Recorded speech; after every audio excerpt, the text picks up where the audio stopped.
l'or ne peut que monter. Pourquoi?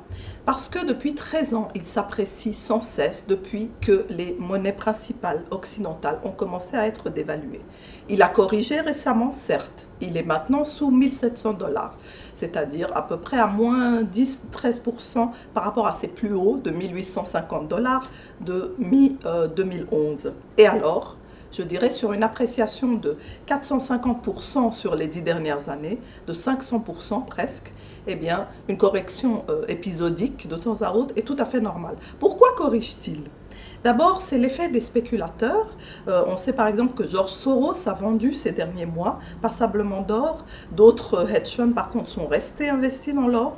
Il y a aussi le fait que beaucoup d'investisseurs qui étaient là juste dans l'or par peur de la conjoncture ont été rassurés avec la stabilisation de la crise de l'euro. Mais aussi, il y a le soupçon qui est toujours là de la manipulation des cours de l'or par les banques centrales occidentales. Le chef du trading de l'or de Goldman Sachs avait estimé en septembre 2011 que la veille de la décision du taux plancher par la Banque nationale suisse, quand la Banque nationale a baissé le franc suisse, eh bien, des banques centrales occidentales avaient anticipé et avaient fait baisser les cours de l'or en craignant, parce qu'ils craignaient que son cours s'apprécie fortement. Entre 61 et 68, plusieurs banques centrales aussi, les principales d'Occident, ont vendu de façon concertée des masses d'or. Ensuite, en 73, elles ont envisagé de le faire lorsque le yen s'est apprécié, mais ont renoncé.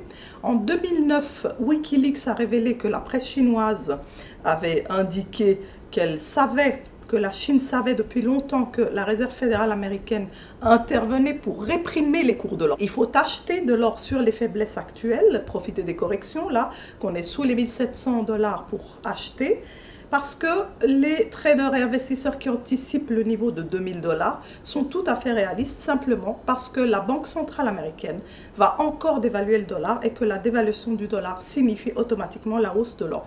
La Banque centrale américaine ne peut pas stopper son assouplissement monétaire, elle n'a pas le choix. Si elle stoppe son assouplissement monétaire, elle va entraîner la hausse des taux d'intérêt longs américains et donc une crise de la dette souveraine américaine. Elle ne peut pas accepter de réaliser les pertes obligataires qui seraient entraînées. Ceux qui prétendent qu'on est en déflation et que les banques retiennent les liquidités et ne prêtent pas à l'économie se trompent complètement. Ces liquidités sont bien là, simplement elles vont s'investir sur les marchés spéculatifs et c'est de là que viendra la crise monétaire et financière qui nous attend. Et donc c'est une crise provoquée par l'inflation monétaire liée à cette expansion de billets de papier causée par les banques centrales occidentales.